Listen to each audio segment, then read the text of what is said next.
That is true. So okay. Anyways, just a blank question on the plot throughout the F1 the movie. Right. Like, what are your thoughts? When you ask me like that, I don't have anything like super specific, but Okay. overall, I'd say throughout the whole movie, it actually push and pull you in a way. Okay. So there are some scenes that will make you feel a bit gentle and a bit more calm, but after that, it will straight away pull you back into the action. Okay. So that excites me. Okay. So that's a really nice track Yeah. in the movie for me. Oh really? After watching this movie, you did find that. Do you find the whole sport interesting, or is it just Yeah. the movie that is? I'd say from my point of view, it's quite technical for a first-time viewer, but it's interesting, the sport. Yeah, I do agree on the technical part. What about you though? Okay, on what I think about the plot. So just trying to recall back this from the start to the end of the movie, I think the sequences string together quite nicely. I agree on that. Yeah. Basically on how they want to put the storyline, but at the same time display different parts of the sport that they want people to appreciate. Particularly, I remember when they were like showing the scene where they sort of like design a new car and they sort of placed the focus is just the car, and how they sort of like built it and put it on the ground. Right. Like basically, I'm not sure if it was like VFX or if like It's actually real. if actually real, but you sort of get to appreciate sort of like the delicateness of the everything in the sport, because from the outside you see that the sport is like something that is rough, it's like racing, high speed, like there's like cars bumping and like swerving or whatever together. But when you look at the level of detail that each person within the team need to put to design one car that works really well, so you can see that it must be like something that everybody has to be meticulous about, right? You can see, so even throughout the racing, they show you like when they stop at the pit stop, everyone has their own role that they need to make sure they play really well, so that the racer they have what they need to sort of continue racing. So each sequence is, like I said, it really made you appreciate like the degree of like the degree of planning, the degree of what needs to be done for somebody to do well in the race. To do well in the race, And another part that I think I appreciate is basically they're really successful in making you appreciate the intensity of the sport. Like how throughout, I think everybody can agree on that. So back to the sort of like the plot, basically the screenwrite, though I do think that they wrote it pretty clean, as in they don't make it too complicated, because the storyline is still like typical, like a veteran guy trying to like humble down this, that is true. this fresh guy who's talented but really really arrogant. It happens like in all the movies that we've watched, recently basically done by the same guy on Top Gun Maverick, right? That is true, that is true. Yeah, even on this one. So I don't think it disappoints me that the storyline is not that over the top, because at the end of the day, I feel like the focus is on the screenwriting and the cinematography of this movie, right? It's just that there's something that I caught online that I didn't notice in whilst I was watching, because you know how they sort of made Kate, the girl, fall in love with Sonny Hayes? The veteran guy. Yeah, basically the technical director. Yeah, with Sonny Hayes. I didn't sort of pay attention to that, because I thought, you know what, any movie they would try to inject any kind of love story to sort of get people to be more emotionally engaged. That is true. But a lot of people have reservation and criticism on that, because they think they should just make this Kate, the technical director, to be someone who is like really strong, to give credit as a technical director without having to like dumb herself down, and have any ties with the main guy of the movie. That's right. To sort of make her feel like she needs a hero to be saved, to save her, or get even notes from Sonny Hayes, because she's a technical director. Like she made it to the spotlight on her own, and suddenly she has to depend on Sonny Hayes. Something like that. So that is leaves a bad sort of a bad taste to your mouth. To a lot of people. I want to support something that you said just now, where it's about the complication of the whole plot line. I agree on it's not being too complex, because as a as a non-F1 fan, I still manage to grasp like what they're trying to deliver from time to time. So even like you said that everybody has their own role in the ring, they have to do their own job and everything.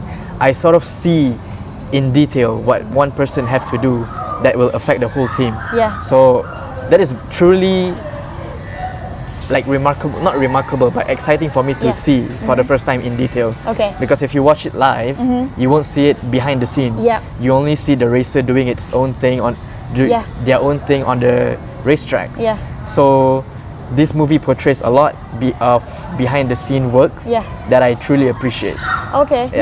And when you mentioned about Sonny Hayes coming into the whole life of this new kid, trying to teach him, trying to bend him, reshape him, I appreciate it more because he's trying to reshape the whole team instead of making it just about the veteran and the junior guy. It's about the whole bringing up the whole team again of Apex, right?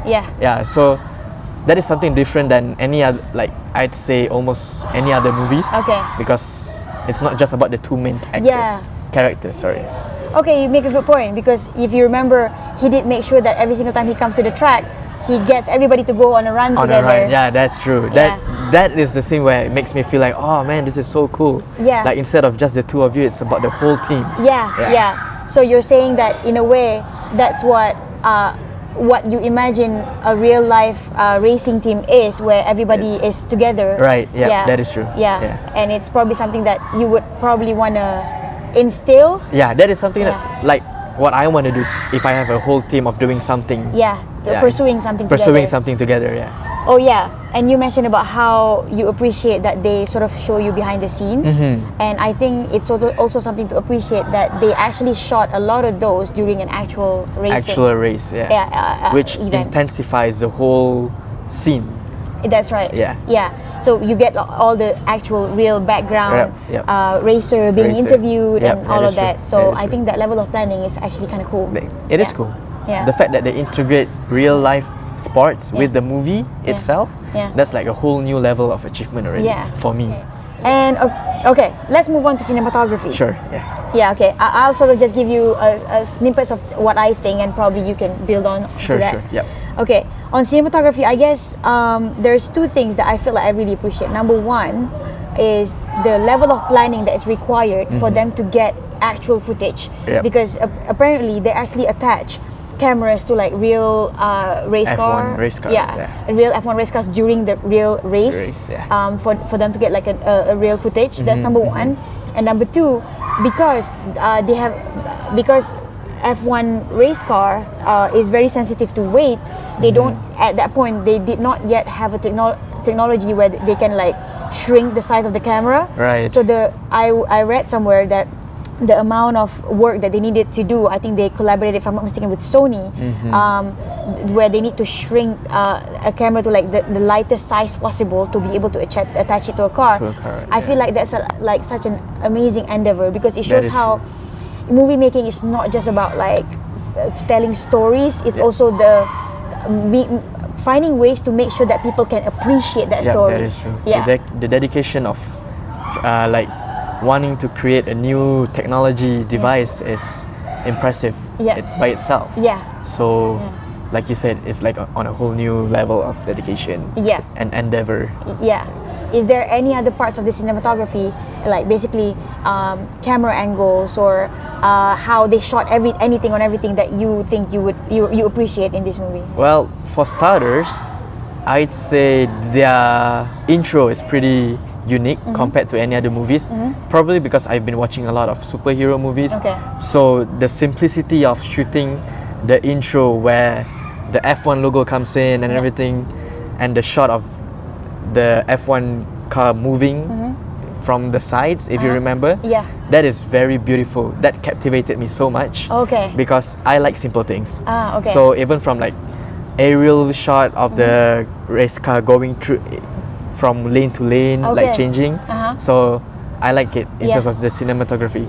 And one more thing that I can appreciate so much is when they attach the camera on the car, and the shot pans from the driver to the behind, like the back parts of the racetrack, and you can see all the race cars moving behind them. So that is very very nice to me, very unique. It's something that it feels like you were immersed into the racing world. The cinematography work really immersed me. It's very immersive, especially when I watch it on IMAX. You did. Can I mention that? I think that's okay. Fine. Okay. Before we go to casting and characters, let's just touch on music. Okay. For me, music is a very big part in my life. So even in movies, it will actually elevate more the immersiveness. So if I may be frank, I don't know Hans Zimmer's scores so much, like a lot. I know a few, like Top Gun and everything, but I like it a lot. The playlist. I even downloaded it and listen to it every day. Okay. So it's pretty cool. Oh wow! See, I did not expect that. Oh really? Yeah, maybe because I feel like I have been so spoiled of all of his past work that I felt like this one doesn't top it. But okay, elaborate more. Okay, but for me, maybe like a newer generation, I can appreciate it because it actually makes me feel like one of them. Okay. So it makes me feel very like a racer, very cool guy and everything. So it sort of plays a part in all the immersive experience. In all the immersive with experience. Watching it and with the music as a background. With the music as a background, Okay. Nice. So let's move on to casting, right? Okay. I'll let you lead on this one because I don't have a lot of points in terms of casting. Okay. So maybe you're the professional one, you can talk more about it. I wouldn't say professional just yet. You are more detailed than I am. So I do like to pay attention to it, but I do think that they did nail it pretty well. It's just that Brad Pitt. Okay, so let's talk about the main character. Right. Them getting Brad Pitt to be the main character. Right. I feel like aesthetically it fits. Right. You know? He does look like what people would typically expect of like a veteran American guy. Veteran American race car driver. Race car driver. With like his physique and also his looks, with his hair. You know, it's just that if you compare it to the real world, just think about it. In the past, we spoke about how Michael Schumacher was a top guy. So ethnically it fits, but Michael Schumacher doesn't really look like him as well. And then now the top guy to us is Lewis Hamilton. It looks far off from him. That is true. But somehow maybe because movie making about racing has been there for so long that it feels like on movies Brad Pitt's aesthetic and physique feels like it fits. It fits. In terms of acting, I can observe throughout the whole movie that Brad Pitt does what Brad Pitt does. He acts like Brad Pitt. He acts like Brad Pitt. You don't really feel like it was out of the body character, but he delivers it just good enough. But at the end of the day, it is also a movie that we pay attention to, like the storyline, the sort of the whole the cinematography of it, the purpose of the movie, which is like making people appreciate about the sport.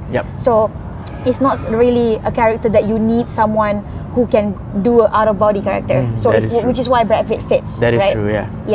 And adding to your point, Brad Pitt is the sort of guy who can play the mellow, don't give a shit kind of guy, but also has a goal. So some people, whenever they have a goal, you can actually see it in their eyes and in their action that they're trying to reach the goal. Whereas Brad Pitt is more on the I have a nonchalant kind of guy. That is true. So he plays the character very well. Because Sonny Hayes' character is about a guy who wanted to achieve what's the title? I forgot. The number one racer. But then because of the accident, he decided to just play it cool and not get crazy about it. So Brad Pitt portrays it very well to me. Oh yeah, I think that's a good point. I really appreciate that you point that out. Nice. And on the other part, I also appreciate, obviously everybody appreciates that the technical director is a woman. Because I'm pretty sure behind the scene everybody knows that what makes up an F1 team is very diverse. That is true, yes. Like it doesn't matter on gender or race or nationalities. And on that regard, I kind of appreciate that they made Kate, the technical director, I think she's a foreign woman. I'm not quite sure, but her accent sounds like she's a foreign woman. Yeah, I tried to Google where is Kate from, but there's not much information about it. Oh really? Yeah. They didn't even tell where she's from? I'm not sure. I couldn't find it. In the movie, they didn't really say it. I'm not sure if I've missed it. But her accent does sound foreign. So I felt like that's an important touch because, as what we are aware of throughout, like different technological invention, there's always it's always a bunch of different people. That is true. Regardless of gender, ethnicity, or everything. Other than all the things that you've said, I find it very nice because they are trying to tell the world that it's not just guy who is into all these engines or race cars kind of things. There are, like, even in my circle, there are girls that know more about engines than I do. Yes. So it really portrays that both gender can enjoy that kind of things. Yes, it's not just about guy stuff or girl stuff. Yeah. It's not like gender conforming sports. Yeah, that is true. Yeah. So it's very cool that they're trying to ketegakkan. Affirm people like that. Affirm people. Yeah, that is not. Talking about this, did you notice any other actors or actress randomly pops up in the movie? But it was like a 1 second clip. But I kind of like, hey, isn't that Thor? Or something like that. If you think about it, Hemsworth actually played, I think, another racing movie called Rush. Yeah. I watched it. Yeah, it could be those two work like. That is true though. I didn't think of that. Oh, nice. Right? Yeah. And even in Rush, he played the typical what you expect of the restaurant, which is like of a blonde guy.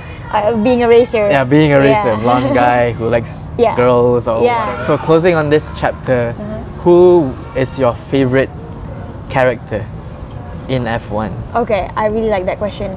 To be honest, I would name two guys. Number one is Javier Bardem. Okay. Because. So he's number one. Yes, just because he has a lot more lines and screen time, and like you can appreciate the character. But the other one is that pit stop guy. You should really rewatch it. Yeah. I think I will know him once I see him. Yeah, when you see him. Yeah. Why, do you have a favorite character? I'd say my favorite character would be Joshua Pierce. Oh shit! Yeah, we didn't cover him. He's like the second character. Oh fuck. Yeah. So yeah, okay, go on. Yeah, I mean, because Joshua initially he plays this arrogant kid who thinks he's the best. Like even among the pit stop members, he's a bit of snobbish, I'd say. Yeah. But then throughout the whole movie, I noticed his change in his personality, especially because of Sonny Hayes. So he became from this arrogant kid who wants to steal all the spotlight. Okay. Like, especially when his friend is his manager, I think, and into the actual guy who cares about the team and about the sport itself. Okay. So that's why I quite like him, and his acting is quite good to me. Okay. Yeah, that's a good point that you brought it up. Yeah, I think the actor who played Joshua Pierce did it really well. On like making us sort of convinced on like the first character and then how he grows. Right? Yep. Yeah. On overall, what are your thoughts like? Overall, do you have an answer already? I'll let you answer that first. Okay. Mine will be very short. I guess it's what we've sort of covered and said earlier on. Number one, this movie really did well in allowing the audience to have like an immersive experience and appreciating this racing world. This racing world, yeah. And particularly, I like how towards the end, after Sonny is done with F1, he sort of went to a different type of race to, in a way, show that at the end of the day, for a racer, it's all for the love of racing. It's not exactly the branding of F1 or anything. And it's not always about the title. That's right. So interestingly, even though this movie is about F1 the movie, but you sort of appreciate how it sort of reminds you about how no matter what career or that anyone tries to pursue, it's make sure it's for the love of it. For the love of it. Yeah. So like what for Sonny is a love of racing. Yep, that is true. So that's what I like about it. Oh, okay. That's nice. That's a nice way of putting it. Yeah. For me, like, I've never thought anything that deep, but overall, this movie is something that I still go and watch. Okay. Even in the movie theater, like even if my friend asked me to join them, I would happily go. Yeah. It's because it's that good to me. Yeah. Especially because I'm not an F1 fan, but everything interests me is F1 aspects. Okay. So that's why it's it's like it's still pulling me into watching it. I mean, you mentioned earlier that some parts can be a bit technical. Now, some parts can be a bit technical, and I can appreciate the technical parts. Because it's so cool when they have to plan out the whole type of tires for the whole racing season, and you can't even add more, if I'm not mistaken, right? There's like a rule. There's like a rule. So imagine if you have to use this set of tires for 5 races, and you can't use it for the rest of them, but you actually need it. Then how do they tackle it? How do they plan C. Chaos. Plan C chaos. Plan C chaos. Oh, I don't remember that, but now that you mention it, I think to close it, I would say I did not expect to enjoy this movie, but I was like, when I came out, I was like, damn, that was good. I agree on you on that part, because I thought it would be like, oh, some parts are cool, but then the rest it will be draggish. But in a way, it's not just about the racing. They excites you, they excites the audience in terms of the technical part, or the friendship part, or the crew building moments and everything like that. So different kind of elements elevate everything. I agree with that. I think they balance sort of the different recipes for a good movie that is quite true. well. Okay, nice. Thank you for coming on my show. Thank you for inviting me. I hope to have you again in the future. Okay, sure.